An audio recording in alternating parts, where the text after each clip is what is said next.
Ang matalas na tunog ng gunting na pumuputol sa plastik ang pumunit sa marangyang katahimikan ng gabi. 1, 2, 3.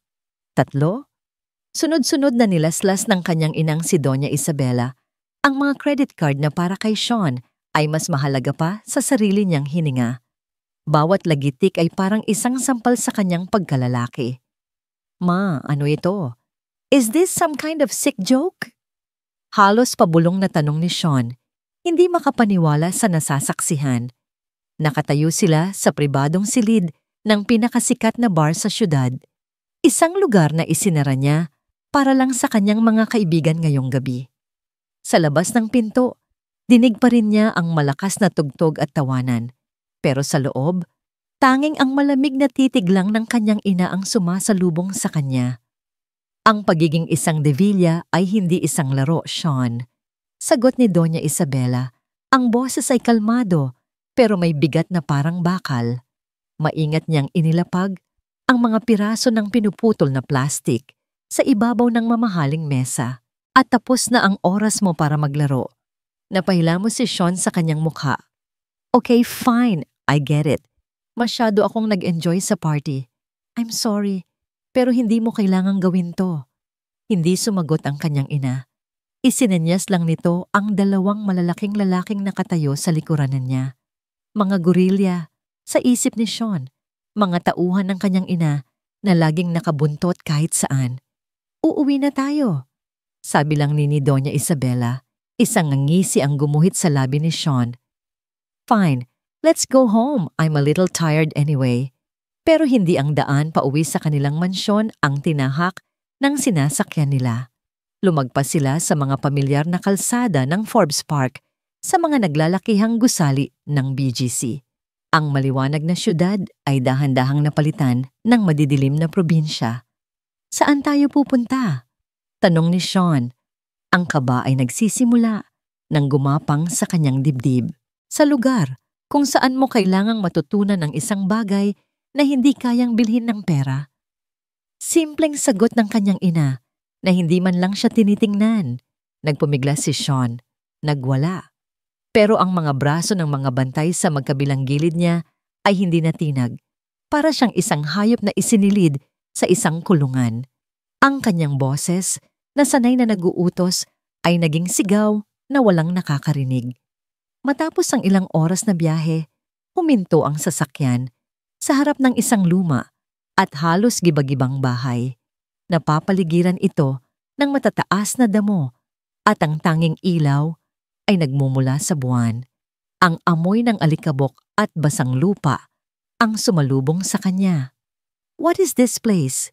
Nandidiring tanong ni Sean. Ito ang bago mong tirahan, sabi ni Doña Isabela na sa wakas ay bumaba na rin ang sasakyan. Iniabot nito sa kanya ang isang maliit na bag at isang makapal na sobre. May lamang damit ang bag na yan at yang sobre, may sapat na cash yan para sa ilang linggo. It's up to you kung paano mo gagastusin. You can't be serious! Sigaw ni Sean. You can't leave me here! Kaya ko, Sean, at ginagawa ko na. Malamig na tugon ng ina. Walang cellphone, walang internet, walang mga kaibigan, walang credit card. Ikaw lang. Matuto kang mabuhay na parang isang totoong tao, hindi isang senyorito na nagtatago sa anino ng pangalan natin. Bago pa man makasagot si Sean, mabilis nang tumalikod si Doña Isabela at sumakay pabalik sa kotse. Naiwan si Sean na nakatayo roon tulala. Pinanood niyang lumayo ang sasakyan. Ang pulang ilaw nito ay unti-unting nilamon ng kadiliman ng gabi. Sa di kalayuan, sa ilalim ng isang puno, may napansin siyang isang anino, isang babae.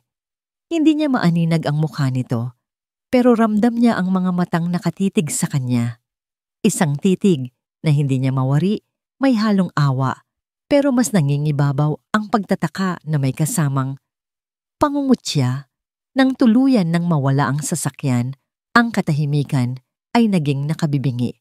Ang tanging maririnig ay ang huni ng mga kuliglig.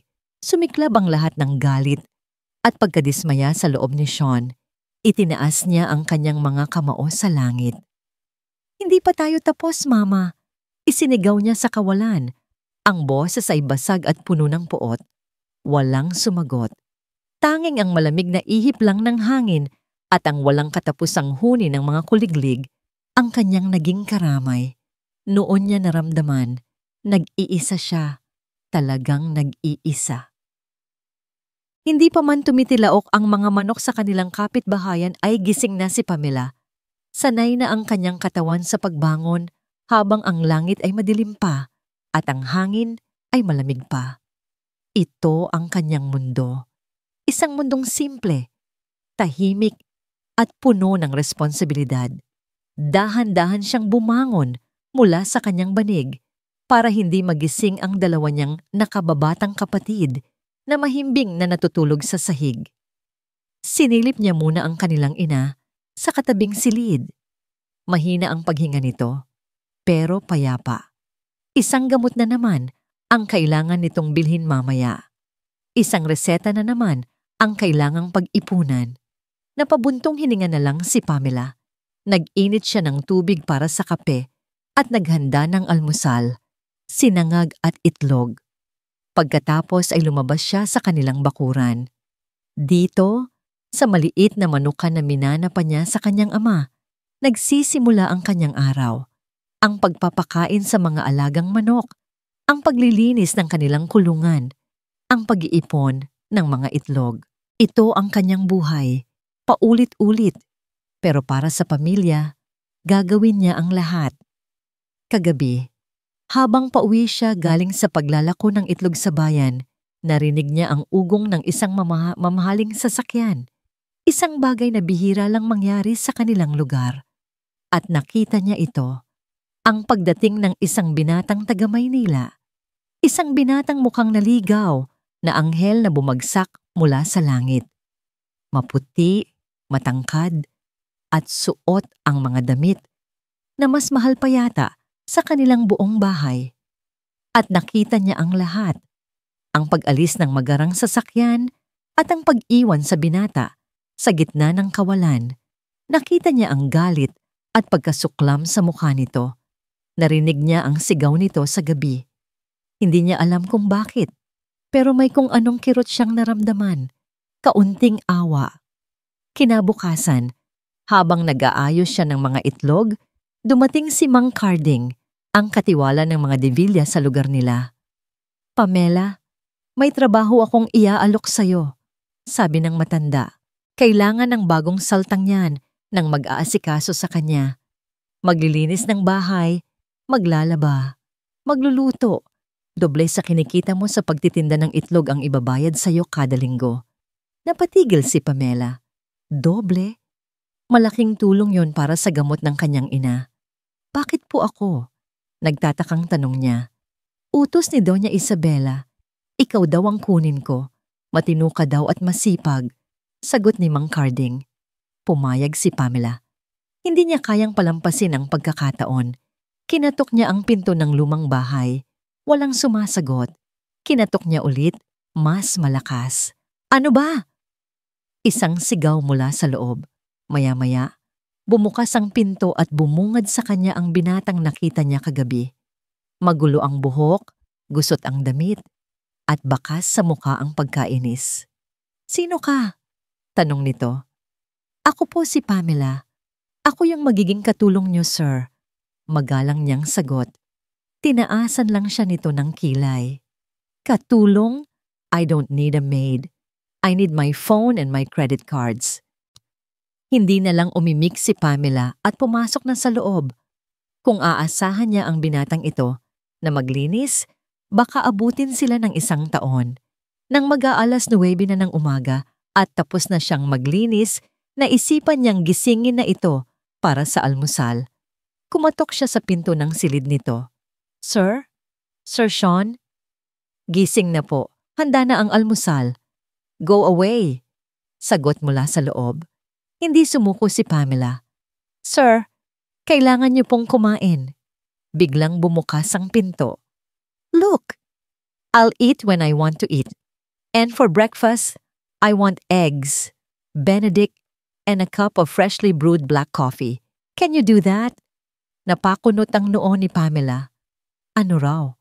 Itlog na may Benedict? Sir, wala po kaming ganun dito, sabi niya. Then what do you have? Inis na tanong ni Sean. May sinaing po at tuyo. Halos matawa ng mapakla si Sean. Tuyo? You expect me to eat dried fish for breakfast? Are you insane? Doon na puno si Pamela. Ang awa na naramdaman niya kagabi ay biglang naglaho. Napalitan ng inis. Hinarap niya ang senyorito. Sir, wala ka sa isang 5-star hotel. Nasa probinsya ka.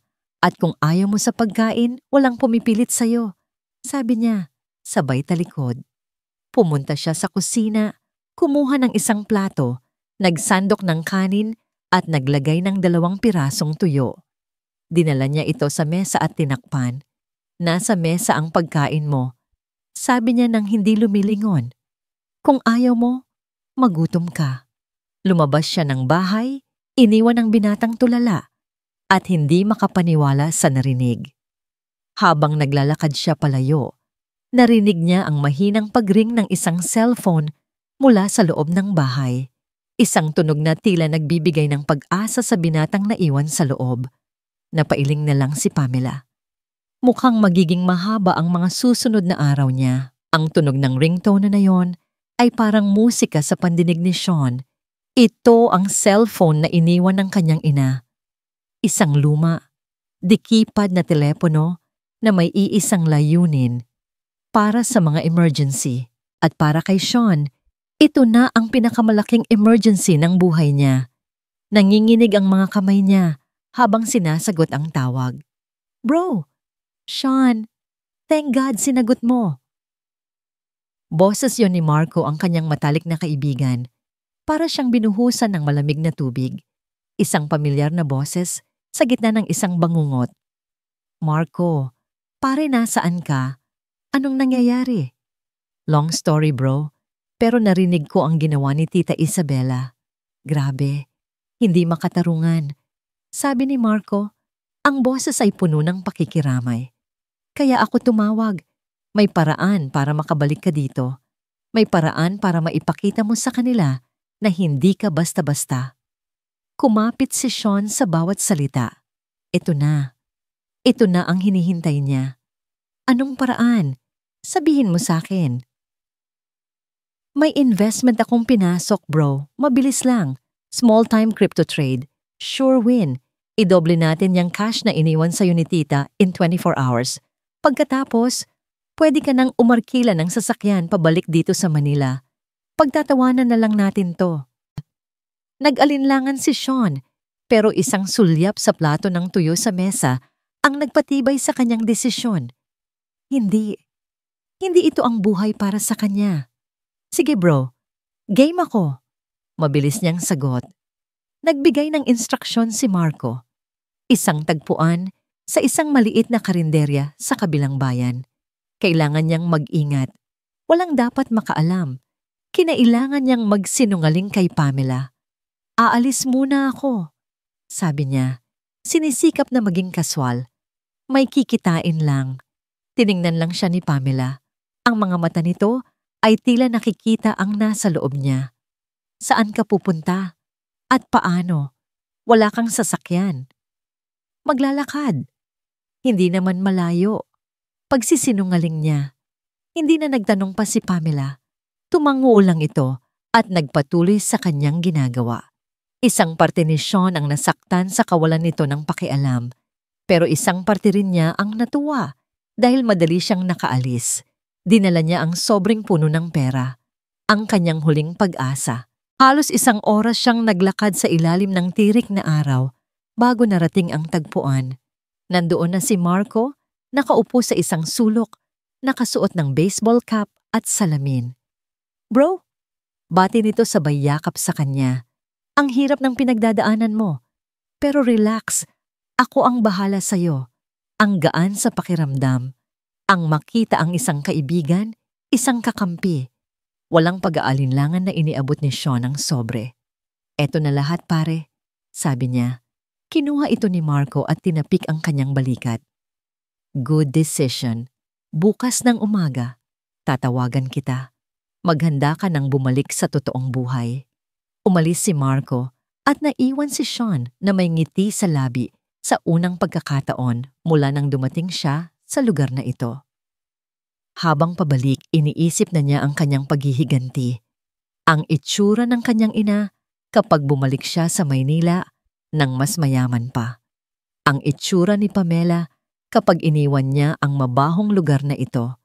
Lumipas ang mga oras, naghintay siya. Inabot na siya ng hapon.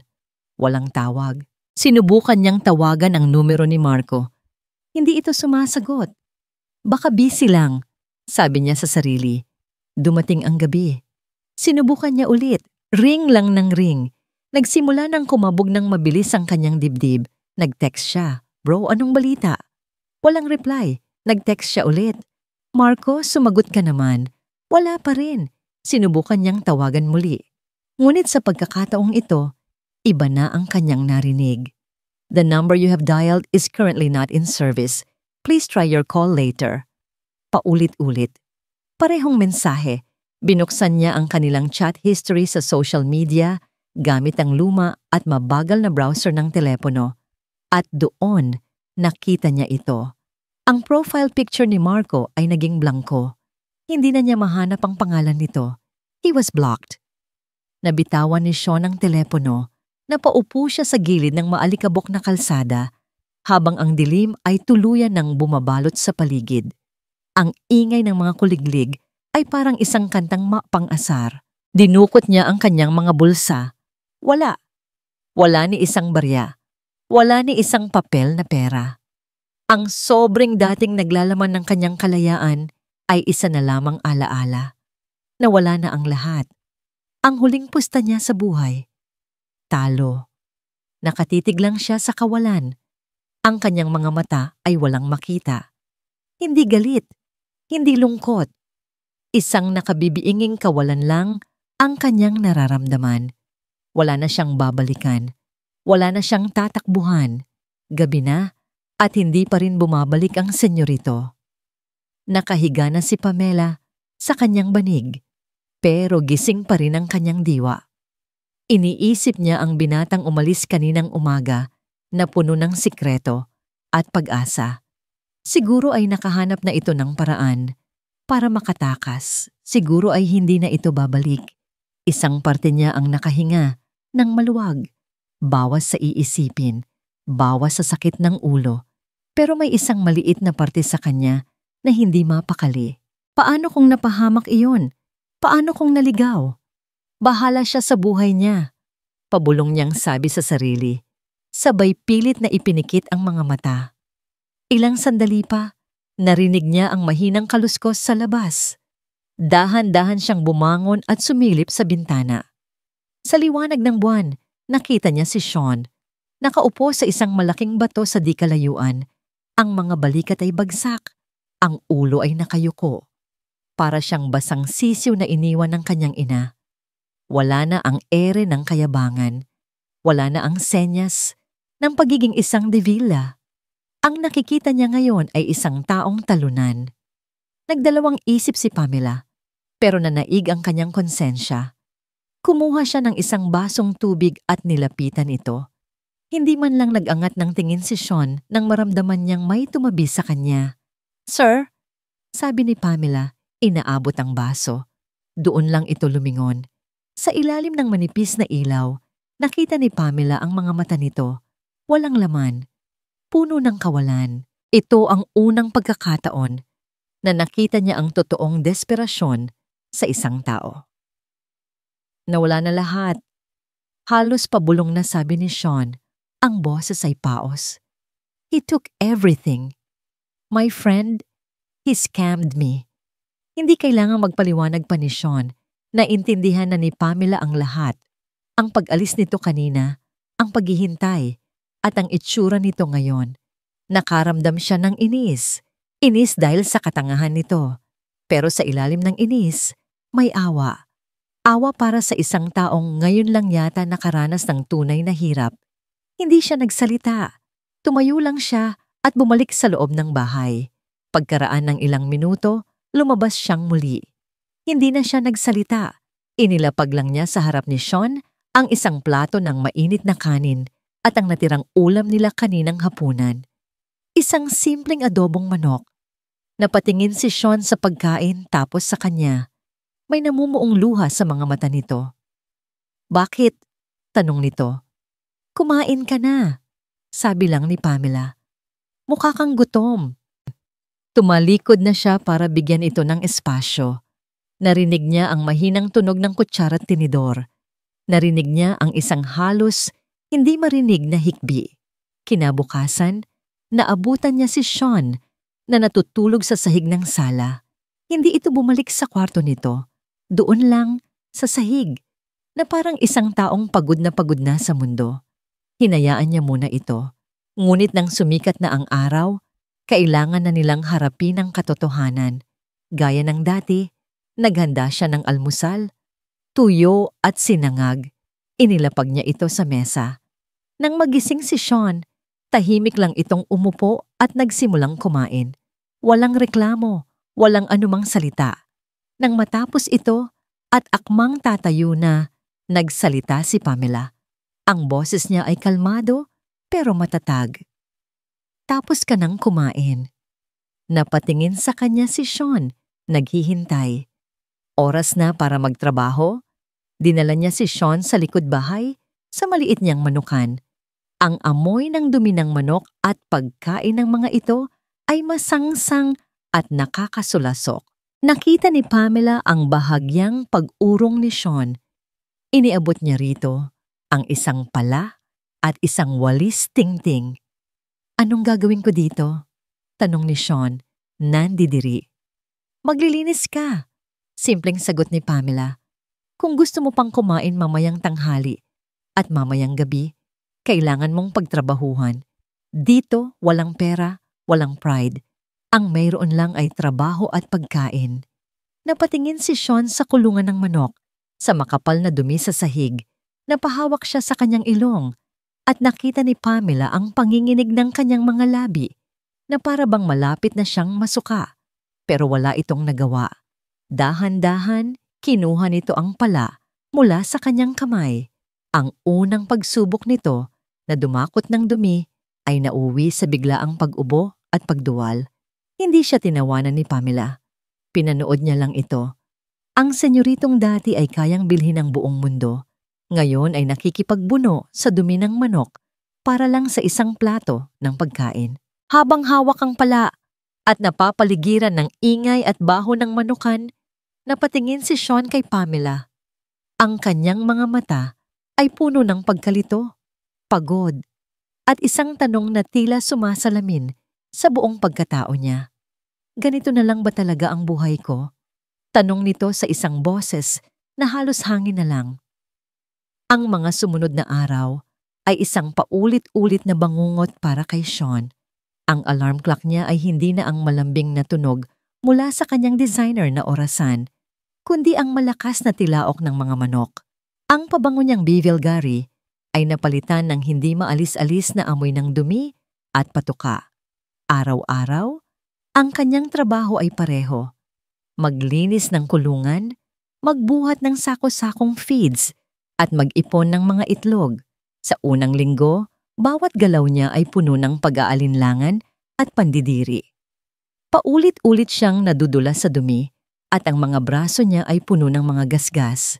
Pero hindi siya tumigil. Hindi dahil gusto niya, kundi dahil wala siyang pagpipilian. Ang bawat plato ng pagkain na inihahain ni Pamela ay isang paalala na kailangan niyang pagtrabahuhan ang kanyang kaligtasan. At sa gitna ng lahat ng hirap, nagsimula siyang mapansin ang mga bagay-bagay. Nagsimula siyang mapansin kung paano gumalaw si Pamela. Mabilis, sigurado, at sanay na sanay. Walang arte. Isang araw, nasira ang tubo ng tubig sa manukan.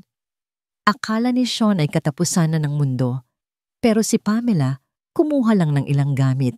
At sa loob ng kalahating oras, maayos na ang lahat.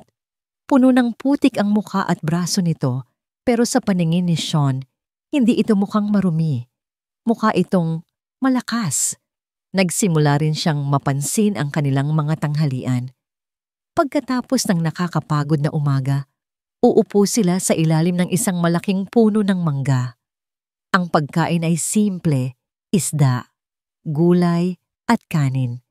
Pero para kay Sean, ito na ang pinakamasarap na pagkaing natikman niya dahil ito ang pagkain na may lasa ng pagod at pagsisikap.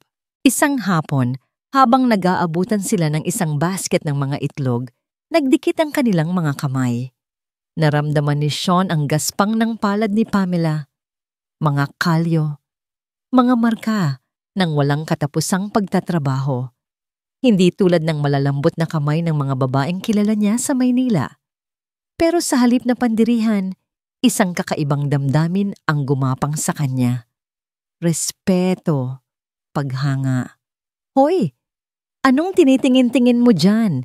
sabi ni Pamela, na napansin ang pagkatulala niya. Wala.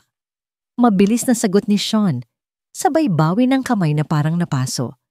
Ang dating pagtatalo at sigawan ay napalitan ng isang komportableng katahimikan. Minsan, nahuhuli niya ang sarili na nakangiti habang pinapanood itong magtrabaho.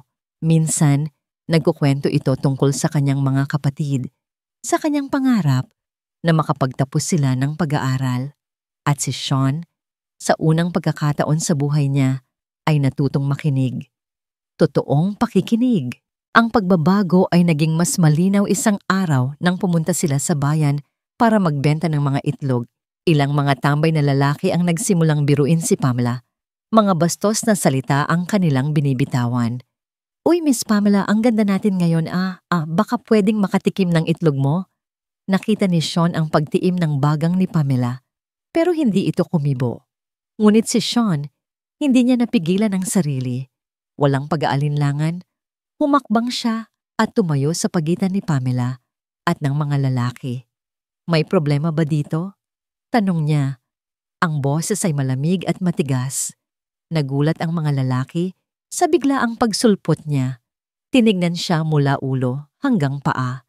Isang binatang amoy manok at gusgusisin. "Sino ka ba ha? Boyfriend ka ba niya?" Kantiyaw ng isa. Hindi sumagot si Sean. Tinitigan niya lang ang mga ito ng masama. Isang titig na minana niya mula sa kanyang ina. Isang titig na kayang magpatunaw ng bakal. "Umalis na kayo," sabi niya sa mahinang boses, pero puno ng awtoridad.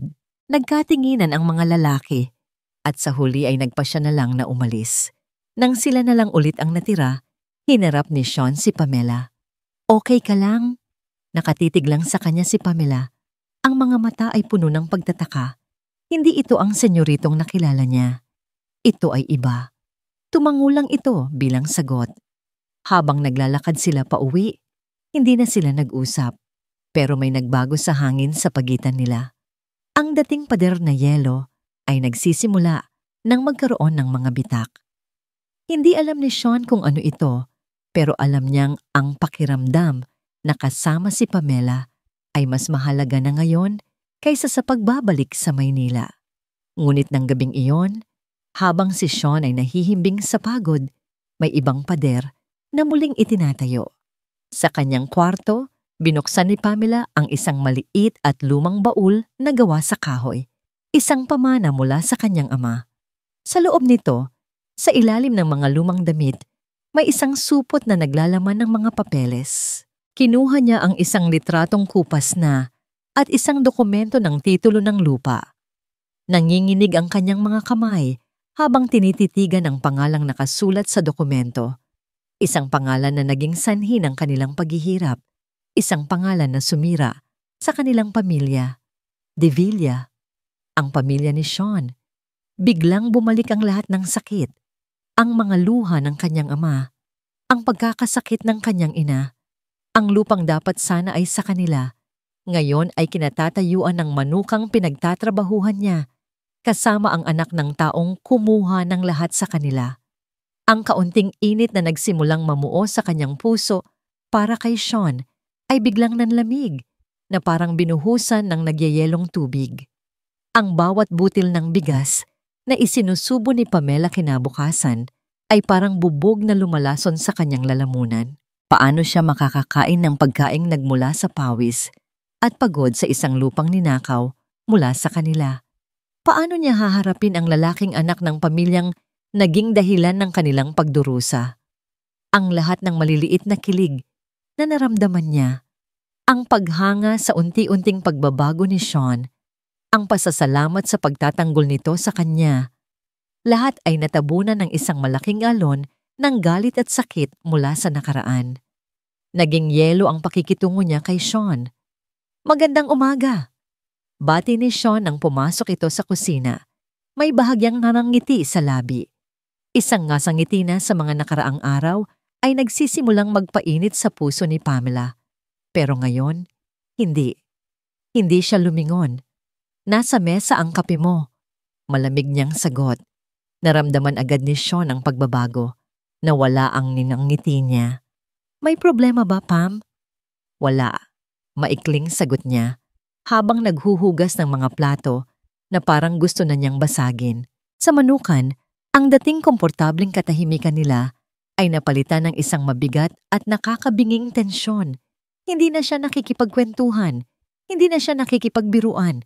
Kapag kinakausap siya ni Sean, ang sagot niya ay oo, hindi, o isang tango lang. Para siyang nagtayo ng isang pader na hindi kayang gibain. "Pam, ano ba talaga to?" Tanong ulit ni Sean isang hapon. Hindi na makatiis. "May nagawa ba akong mali? Kahapon lang, okay naman tayo, di ba?" Hinarap siya ni Pamela at sa pagkakataong ito, hindi niya na naitago ang pait sa kanyang mga mata. "Wala kang ginawa. Trabaho lang to, Sean. Bayad ako para magluto at maglinis para sa'yo, hindi para makipagkaibigan." Bawat salita ay parang isang patalim na tumusok sa dibdib ni Sean. Nakita niya ang sakit sa mukha nito. Pero mas masakit ang nararamdaman niya. Isang gabi, hindi na niya natiis. Habang mahimbing nang natutulog ang kanyang pamilya, pumunta siya sa puntod ng kanyang ama sa maliit na sementeryo sa kanilang baryo. Doon sa harap ng isang simpleng krus na kahoy, ibinuhos niya ang lahat. "Tay," umiiyak niyang sabi, "bakit po ganito? Bakit kailangang siya pa?" Nagsisimula na po akong maniwala na iba siya, na mabuti siyang tao. Pero paano, Tay? Paano ko tatanggapin ang isang Devilla sa buhay ko? Ang alaala ng kanyang ama ay bumalik ng buong buo. Isang masayahin at masipag na magsasaka na nawalan ng lahat. Naalala niya kung paano ito umuuwing pagod na pagod. Hindi sa trabaho, kundi sa pakikipaglaban sa mga papeles at abogado. Naalala niya ang araw na sinabi nitong, "Wala na anak, talo na tayo." Ang araw na yon, ang simula ng unti-unting pagkamatay ng espiritu ng kanyang ama. Pinunasan niya ang kanyang mga luha. Ang galit ay mas matimbang kaysa sa anumang damdamin. Hindi siya pwedeng maging mahina. Utang niya ito sa kanyang ama. Kinabukasan, mas naging matigas pa siya. Mas malamig. Sinubukan ni Sean na lumapit. Sinubukan niyang magtanong, "Pam, kung may nagawa man ako, sabihin mo sa akin. Aayusin ko." "Wala kang kailangang ayusin," sagot niya. "Pero bakit ka nagkakaganyan?" Hindi na siya sumagot. Tinalikuran na lang niya ito at nagpatuloy sa pagwawalis na para bang mas importante pa ang alikabok sa lupa kaysa sa taong nasa harap niya. Hanggang sa isang gabi, hindi na napigilan ni Sean. Pagod na siya sa hulaan, pagod na siya sa pader na hindi niya maintindihan. Habang nag-aayos si Pamela ng mga gamit para umuwi, hinarangan siya ni Sean sa may pintuan. Nakita niya ang determinasyon sa mga mata nito. Isang determinasyon na ngayon niya lang ulit nakita mula noong dumating ito. "Hindi ka aalis hanggat hindi mo sinasabi sa akin ang totoo," sabi ni Sean. Ang boses ay seryoso at puno ng pakiusap. "Wala akong sasabihin," matigas na sagot ni Pamela. "Ano ba ang problema, Pam? Anong nagawa ko?" Nakatitig lang si Pamela sa kanya. Ang dibdib ay sumisikip. Ang mga salita ay gustong kumawala, pero pinipigilan niya. Ang pangalan, ang apelyido, ang kasalanan ng pamilya nito. Pero bago pa man niya masabi ang anumang salita, isang tunog ang pumunit sa katahimikan ng gabi.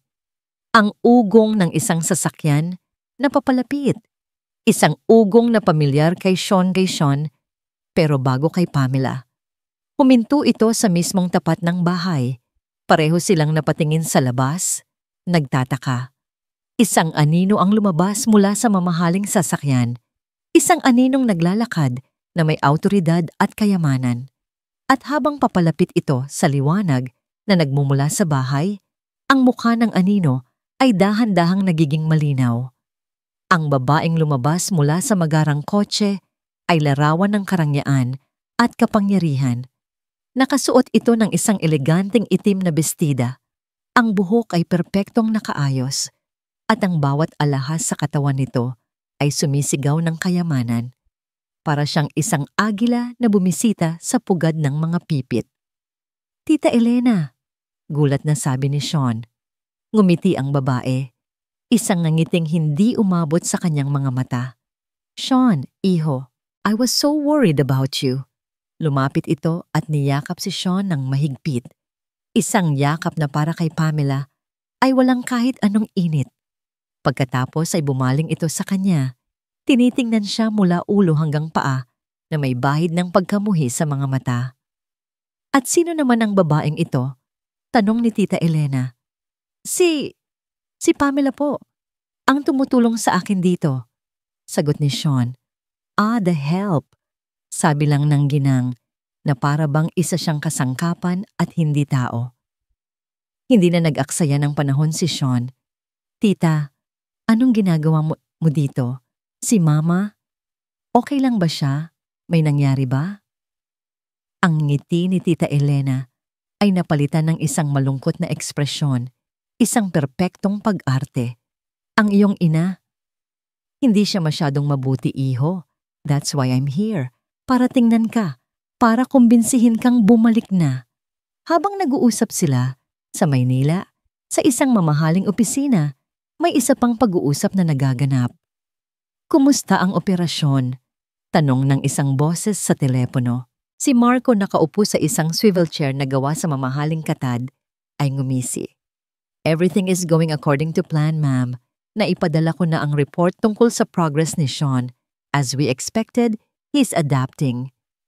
"Adapting is not good enough," sagot ng boses sa kabilang linya, ang boses ni Tita Elena. "Gusto ko siyang makitang durog, broken, para kapag bumalik siya, wala siyang lakas ng loob na lumaban." "At ano pong gusto ninyong gawin ko?" tanong ni Marco. "Wala. Ako na ang bahala dito. I will handle this personally," sabi ni Tita Elena bago ibaba ang tawag. Tumingin si Marco sa labas ng bintana, sa mga ilaw ng syudad. Ang syudad na dati ay pag-aari ni Sean. Ngayon, unti-unti nang napupunta sa kanya. Ang inggit na matagal na niyang kinimkim ay nagiging isang matamis na tagumpay. "Mukhang nag-e-enjoy na siya sa probinsya, ma'am," sabi niya sa hangin. Inuulit ang huling sinabi niya kay Tita Elena bago ito umalis. Isang ngiting mapanlait ang gumuhit sa kanyang mga labi. Samantala, pabalik sa probinsya, ang tensyon ay mas lalong tumitindi. Pumasok si Tita Elena sa maliit na bahay na para bang pag-aari niya ito. Dinadaanan niya ang mga lumang kasangkapan na may pandidiri. "Sean, hindi ito ang buhay na para sa'yo. Look at this place. Look at yourself," sabi niya habang pinupunasan ng isang upuan bago ito maupo. "Your mother sent you here to learn, but what are you learning? How to be a commoner." "Natututo akong mabuhay, tita," seryosong sagot ni Sean. Isang mapaklang tawa ang kumawala kay Tita Elena. "Mabuhay o magtago? Sean, may mga problema sa kumpanya. We need you. Your mother needs you.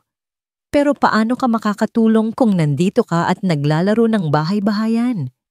Ang bawat salita ni Tita Elena ay isang kalkuladong atake. Sa pagkatao ni Sean, sa desisyon ng kanyang ina, at sa presensya ni Pamela. Si Pamela, na nakatayo lang sa isang sulok, ay pinapanood ang lahat. Nakikita niya kung paano sinusubukang manipulahin ng ginangang isip ni Sean. Nakikita niya ang lason sa bawat salita nito. Pero sino siya para makialam? Ano po bang problema sa kumpanya? Nag-aalalang tanong ni Sean. Hindi ito ang tamang lugar para pag-usapan yan, sabi ni Tita Elena, sabay sulyap ulit kay Pamela. Ang mahalaga, kailangan mo nang bumalik. Natahimik si Sean, tumingin siya kay Pamela na mabilis namang nag-iwas ng tingin. Ang gulo sa kanyang isip ay mas lalo pang lumaki.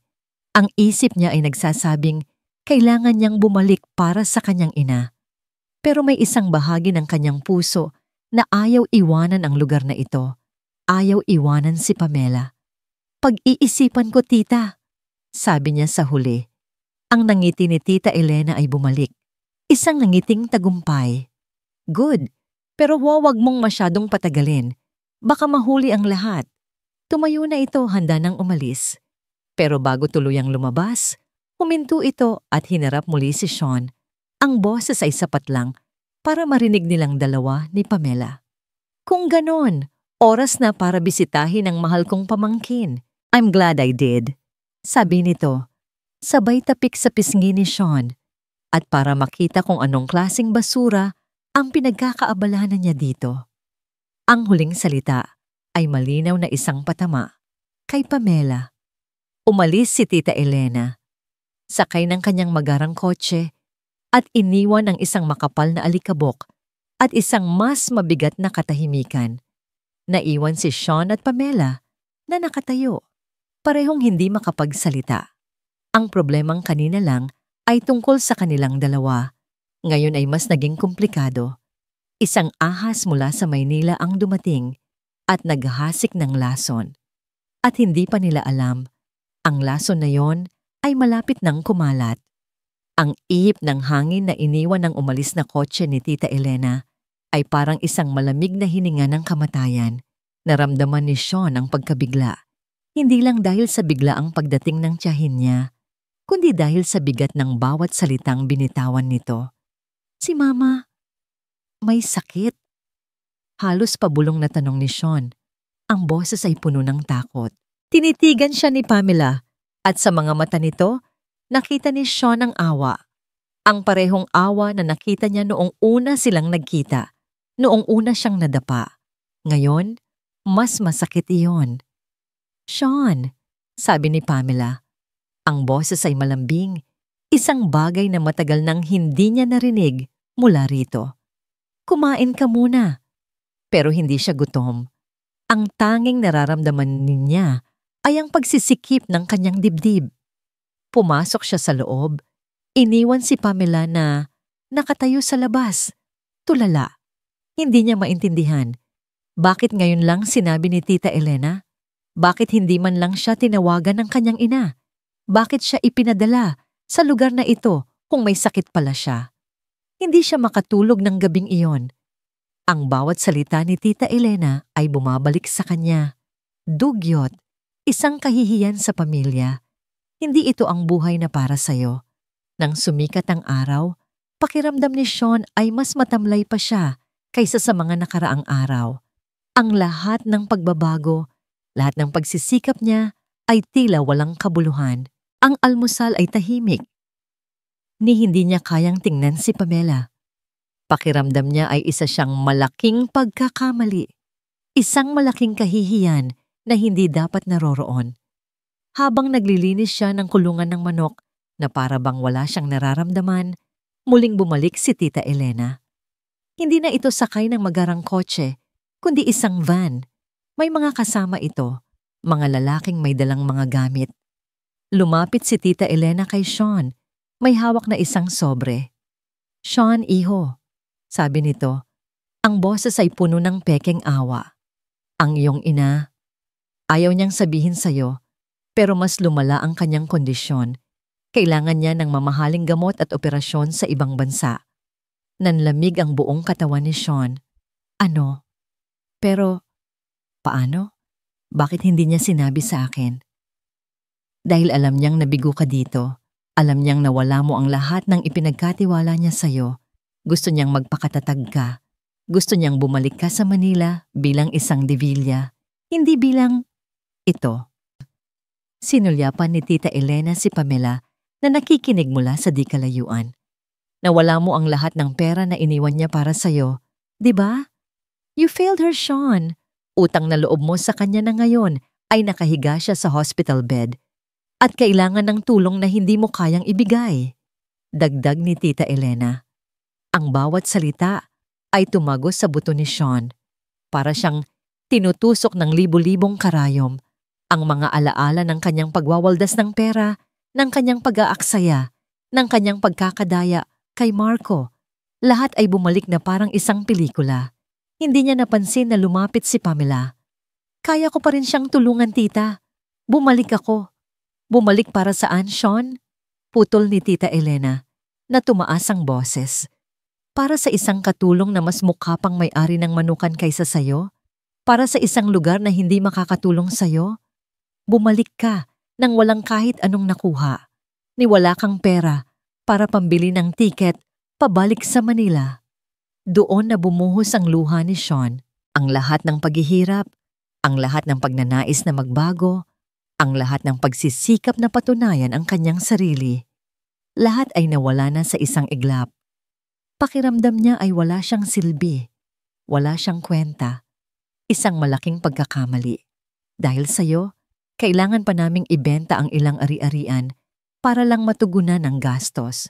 Para sa'yo, muntik nang mawalan ng lahat ang iyong ina.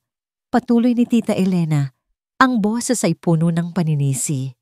At sa tingin ko, ang pagiging isang Divilla ay hindi na nababagay sa'yo. Maybe this kind of life, with this kind of people, is all you deserve now. Ang huling salita ni Tita Elena ay puno ng paghamak. Tumalikod na ito at pumasok sa van.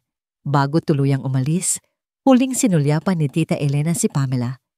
Isang tingin na malinaw na nagpapahiwatig na si Pamela ang dahilan ng lahat ng pagkasira.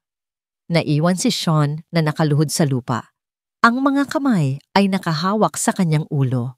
Basang-basa ang kanyang mukha sa luha at sa amoy ng dumi ng manok, nakita niya ang kanyang sarili.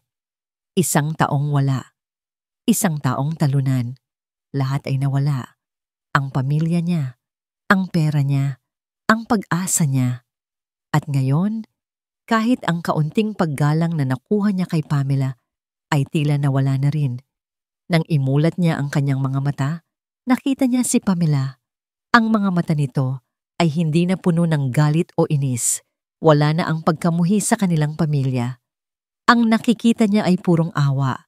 Isang awa na mas masakit pa kaysa sa libu-libong paninisi.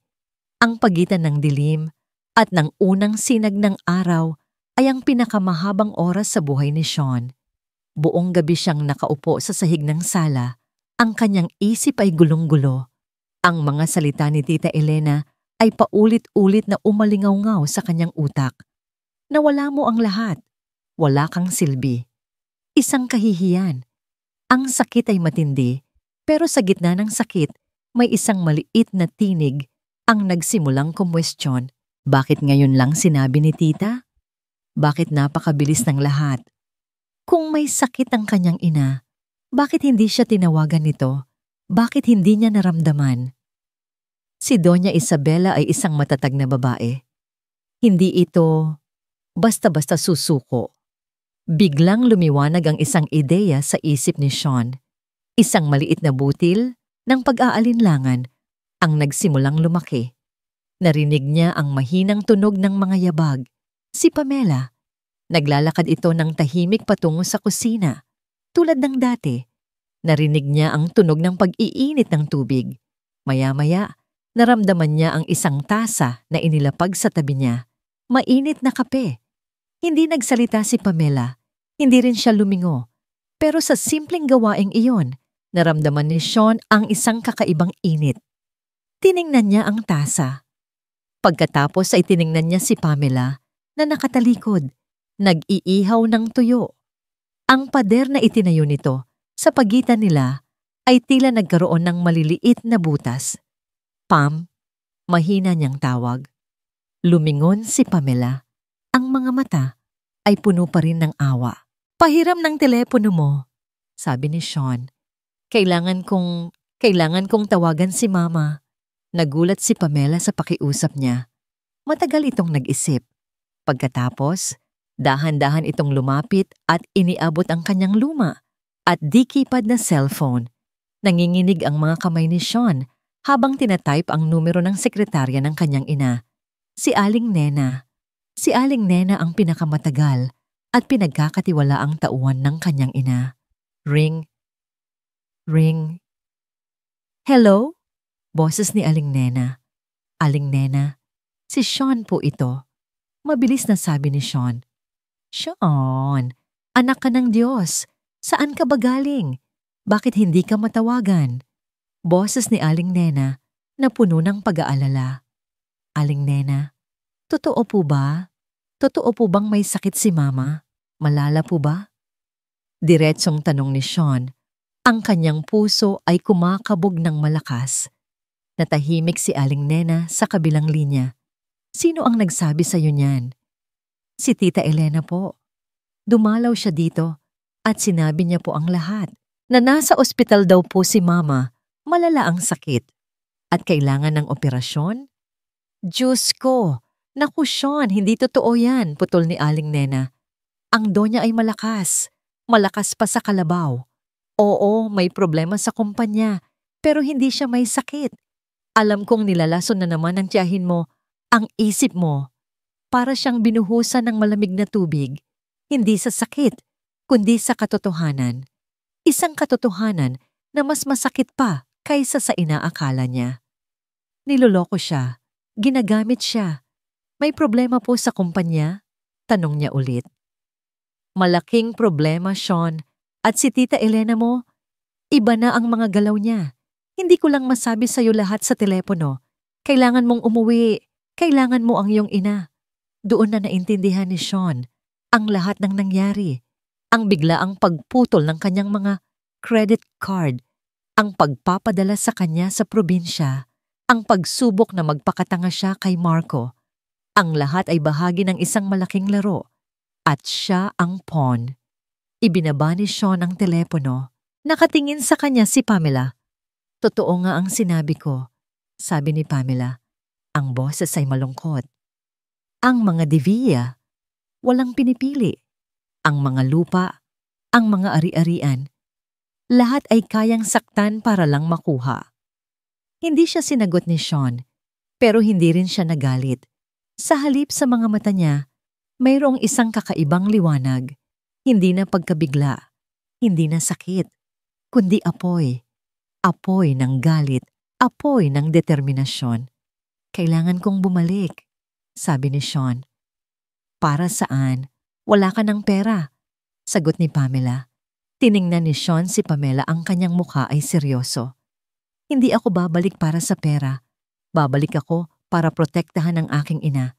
Babalik ako para labanan ang mga taong gumagamit sa kanya. Babalik ako para patunayan na hindi ako basura. At babalik ako para ayusin ang lahat. Nagulat si Pamela sa kanyang narinig. Ito na ba ang tunay na Sean? Tumayo si Sean. Ang kanyang katawan ay tuwid at matatag. Hindi na ito ang senyoritong nagrereklamo sa tuyo. Ito ay isang mandirigma. Pam! Sabi niya. Salamat. Salamat sa lahat. Walang pag-aalinlangan, lumakad siya patungo sa pintuan. Hindi niya alam kung paano siya babalik sa Manila. Hindi niya alam kung paano niya haharapin ang lahat ng ito. Pero alam niya ang isang bagay. Hindi na siya ang dating Sean. Bago siya tuluyang umalis, huling tumingin siya kay Pamela. Babalik ako at aayusin ko ang lahat. Ang bus na sinakyan ni Sean pabalik sa Maynila ay punong-puno ng iba't ibang uri ng tao. Mga magsasaka, tindera, mga estudyanteng umuuwi. Walang pamilyar na mukha. Walang air-conditioned na kompartamento. Walang bodyguard na nagbabantay. Pero sa pagkakataong ito, hindi niya ininda ang lahat. Ang tanging nararamdaman din niya ay ang bigat ng determinasyon sa kanyang dibdib. Kailangan niyang umuwi. Kailangan niyang iligtas ang kanyang ina at ang kanilang pamilya. Pagdating sa Maynila, walang kahit anong pera sa bulsa, tinungo niya agad ang opisina ng kanyang ina. Dito niya nakita si Aling Nena na agad siyang niyakap ng mahigpit. "Sean, anak, butit narito ka na," sabi ni Aling Nena. Ang boses ay puno ng pag-aalala. "Aling Nena, anong nangyayari? Ano ang ginagawa ni Tita Elena?" Tanong ni Sean, diretso sa punto. Ikinuwento ni Aling Nena ang lahat. Kung paano unti-unting sinusubukang agawin ni Tita Elena ang kumpanya. Kung paano nito ginagamit ang mga pagkalugi para masira ang reputasyon ng kanyang ina. At kung paano nito ginagamit si Marco para iligaw si Sean. "Kailangan ko ng patunay, Aling Nena. Kailangan ko ng ebidensya," sabi ni Sean. Pero paano? Doon ipinresinta ni Sean ang kanyang plano. Isang plano na kasing tuso at kasing galing ng kanyang tiyahin. Kinabukasan, nagpanggap si Sean na desperado. Tinawagan niya si Marco na sa kabutihang palad ay hindi nagpalit ng numero pagkatapos ng huling transaksyon. "Marco, please, kailangan ko ng tulong mo," sabi ni Sean. Ang boses ay puno ng pagmamakaawa. "Gusto kong bumalik. Gusto kong sumama kay Tita Elena. Gusto kong maghiganti kay Mama." Nagulat si Marco sa tawag, pero sa utak niya, isa lang ang ibig sabihin nito. Tuluyan nang nasira si Sean. Isang perpektong tool para kay Tita Elena. "Sige bro, magkita tayo. May pag-uusapan tayo," sabi ni Marco. Ang boses ay puno ng pagmamalaki. Nagkita sila sa isang tahimik na cafe. Si Sean, na dating laging may bodyguard at driver, ngayon ay mag-isa. Walang bakas ng karangyaan. "Kaya mo ba talagang mag-tridor sa iyong ina?" tanong ni Marco. Sinisiguro ang kanyang tagumpay. "Wala na akong pakialam sa kanya. Sinira niya ako. Gusto kong makaganti," sagot ni Sean. Ang boses ay puno ng pekeng puot. Binunyag ni Marco ang lahat. Ang bawat detalye ng plano ni Tita Elena. Kung paano nila sisisirain ang reputasyon ng kanyang ina, kung paano nila aagawin ang mga shares ng kumpanya, at kung paano nila siya gagamitin para sa kanilang sariling kapakanan. Lahat ng ito ay tahimik na nire-record ng isang maliit na device na nakatago sa bulsa ni Sean. Pagkatapos ng pag-uusap, ang mukha ni Marco ay puno ng tagumpay. "Welcome to the dark side, bro. Mas masaya dito." Ngumiti si Sean. Isang nangiting hindi inabot sa kanyang mga mata. "Oo nga, mas masaya." Sumunod na araw, nagpatawag si Doña Isabela ng isang emergency board meeting. Nandoon si Tita Elena, si Marco, at ang lahat ng miyembro ng board. Ngumiti si Tita Elena kay Sean, isang nangiting nagpapahiwatig ng pagkakampi. Dahil sa mga pagkalugi nitong mga nakaraang buwan at sa hindi maayos na pamamahala, naniniwala ako na kailangan na natin ng bagong leader, sabi ni Tita Elena. Ang boses ay puno ng awtoridad. At iminumungkahi ko na ako ang mamuno. Nagsimula ng magbulungan ang mga miyembro ng board. Doon tumayo si Sean. Hindi na ito ang maloko at mayabang na senyorito. Ito ay isang lalaking puno ng kumpiyansa at determinasyon. "Hindi po ako sang-ayon, tita," sabi ni Sean. Ang boses ay kalmado ngunit matatag. Nagulat si Tita Elena. "Sean, iho, ano bang pinagsasabi mo?" "Ang pinagsasabi ko po, tita, ay ang katotohanan," sagot ni Sean. "Ang katotohanan na hindi po si Mama ang problema, kundi kayo po." Nagulantang ang lahat. Doon binuksan ni Sean ang kanyang laptop. Ipinalabas niya ang lahat ng ebidensya, ang recording ng pag-uusap nila ni Marco, ang mga transaksyon ni Tita Elena na nagpapatunay ng kanyang pandaraya. Ang lahat ng kasinungalingan ay isa-isang nabunyag. Ang mukha ni Marco ay namutla. Si Tita Elena, na dating puno ng kumpiyansa, ay biglang nanigas. Hindi na makapagsalita ang tiyahin. Ang lahat ng kanyang plano ay naglaho na parang bula. Napatingin si Doña Isabela sa kanyang anak. Sa unang pagkakataon, hindi na niya nakita ang bata. Nakita niya ang isang tunay na lalaki, isang mandirigma na handang lumaban para sa kanilang pamilya. Isang ngiti ang gumuhit sa labi ni Doña Isabela, isang ngiting puno ng pagmamalaki. Nang matapos ang pulong at matapos ang lahat ng gulo, lumapit si Doña Isabela kay Sean. Niyakap niya ang kanyang anak ng mahigpit. "I'm so proud of you, anak," sabi ni Doña Isabela. "Salamat po, Mama," sagot ni Sean. Ngunit may isang tanong na matagal nang gumugulo sa isip ni Sean. Isang tanong na hindi niya matanong nang mas maaga. "Mama," sabi niya, "anong kwento sa likod ng lupa natin sa probinsya?" Ang katotohanan tungkol sa lupa sa probinsya ay mas komplikado kaysa sa inakala ni Sean. Isiniwalat ni Doña Isabela ang buong kwento. Hindi nila ninakaw ang lupa. Binili nila ito mula sa isang kumpanya na kumuha nito sa mga orihinal na may-ari, kabilang ang pamilya ni Pamela. Ang pamilya de Villa ang nagbigay ng pinakamataas na alok. Hindi alam ang likod ng kwento. Isang leksyon sa kung paano ang mga desisyon ng mayayaman ay maaaring makasakit sa mga maliliit na walang kamalay-malay. "Hindi ko alam, anak," malungkot na sabi ni Doña Isabela. "Kung alam ko lang, hinding-hindi ko papayagan yon." Naramdaman ni Sean ang bigat ng kasaysayan. Hindi niya pwedeng ibalik ang nakaraan, pero pwede niyang itama ang kasalukuyan. Walang pag-aalinlangan, inihanda niya ang mga papeles. Ang lupa ay dapat ibalik sa mga tunay na nagmamay-ari. Hindi ito tungkol sa legalidad, kundi sa tama. Hindi na siya nag-aksaya ng panahon. Sa halip na umuwi sa kanilang mansyon, dumiretso siya sa probinsya. Hindi na sakay ng isang magarang kotse, kundi ang parehong bus na sinakyan niya papunta sa Manila. Ang kanyang puso ay puno ng kaba at pag-asa. Paano kaya siya tatanggapin ni Pamela? Nang dumating siya sa bahay, nakita niya si Pamela sa manukan. Tulad ng dati, nakasuot ito ng simpleng damit, ang buhok ay nakatali, at ang muka ay puno ng pagod pero matatag. Hindi pa siya napansin ni Pamela. Dahan-dahan siyang lumapit. "Pam!" mahina niyang tawag. Nagulat si Pamela. Agad itong lumingon at nakita ni Sean ang iba't ibang emosyon sa mga mata nito. Gulat, pagtataka, at isang bahagyang kirot ng pag-asa.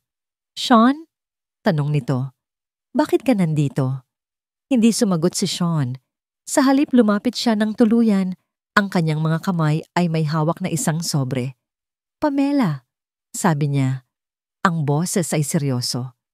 "Nalaman ko ang lahat. Tungkol sa lupa. Tungkol sa pamilya mo." Bumalik ang pait sa mukha ni Pamela. "At ano ngayon? Ipagmamalaki mo na naman ang kayamanan ng pamilya mo?" Umiling si Sean. "Hindi. Hinding-hindi." Inabot niya ang sobre kay Pamela. "Ito ang nararapat. Ito ang sa inyo." Binuksan ni Pamela ang sobre at nang makita niya ang titulo ng lupa na may nakasulat na pangalan ng kanyang ama, nanigas ang kanyang buong katawan. Tiningnan niya si Sean. Ang kanyang mga mata ay nagtatanong. "Ibinabalik ko ang lupa sa pamilya mo," sabi ni Sean. "Hindi ito utang. Hindi ito kabayaran. Ito ay pagtatama ng isang pagkakamali. Paghingi ng tawad sa nakaraan." Hindi makapaniwala si Pamela. Ang pagmamalaking matagal nang naramdaman niya ay unti-unting natutunaw. Pero, bakit? Halos pabulong na tanong niya. "Dahil ito ang tama," sagot ni Sean. "Dahil natuto ako. Natuto ako dito. Sa'yo. Sa lupa na ito." Yumuko si Sean at sa harap ni Pamela, lumuhod siya. Hindi niya alam kung may singsing ba siya. Walang mamahaling bato. Walang anumang material na bagay. Ang tanging maiaalok niya ay ang kanyang sarili. Ang bagong siya. "Pamela Rosales," sabi ni Sean. Ang kanyang mga mata ay puno ng pagmamahal at sinseridad. "Hindi ko maibabalik ang kahapon. Hindi ko kayang burahin ang sakit. Pero hayaan mong buuin ko ang ating bukas. Hayaan mong patunayan ko sa'yo, araw-araw na Hindi ako ang Sean na nakilala mo noon. Ang pagmamahal ko sa iyo ay totoo. At ang pangako ko sa iyo, mas totoo pa kaysa sa anumang yaman na meron ako. Huminto siya at kinuha ang kamay ni Pamela. Pakasalan mo ako. Dito. Sa lupa na ito. Sa buhay na ito. Sa'yo. Pakasalan mo ako. Nagsimulang bumuhos ang luha sa mga mata ni Pamela. Hindi na ito luha ng sakit o galit. Luha ito ng paglaya, ng pagpapatawad, ng pag-asa. Ang mga pader na matagal niyang itinayo ay tuluyan ng bumagsak. Hindi siya nagsalita. Sa halip yumuko siya at niyakap ng mahigpit si Sean. Ang pagyakap na yon ay ang kanyang sagot. Isang matamis na oo. Kinabukasan, habang sumisikat ang araw, nakatayo si Sean at Pamela sa gitna ng kanilang lupa. Hindi na ito lupa ng mga Devilla. Ito ay lupa nila. Ang lupa na minsan ay puno ng sakit, ngayon ay puno ng pag-asa. Nakasuot si Sean ng simpleng kamiseta at pantalon. Ang mga kamay ay magaspang na sa pagtatrabaho. Si Pamela ay nakasuot ng isang simpleng bestida. Ang mukha ay mas maliwanag kaysa sa araw. Dito, sabi ni Sean, habang hawak ang kamay ni Pamela. Dito natin sisimulan ang lahat. Ang ating buhay, ang ating pamilya. Ngumiti si Pamela. Ang mga mata ay puno ng pag-ibig at tiwala. Salamat, Sean.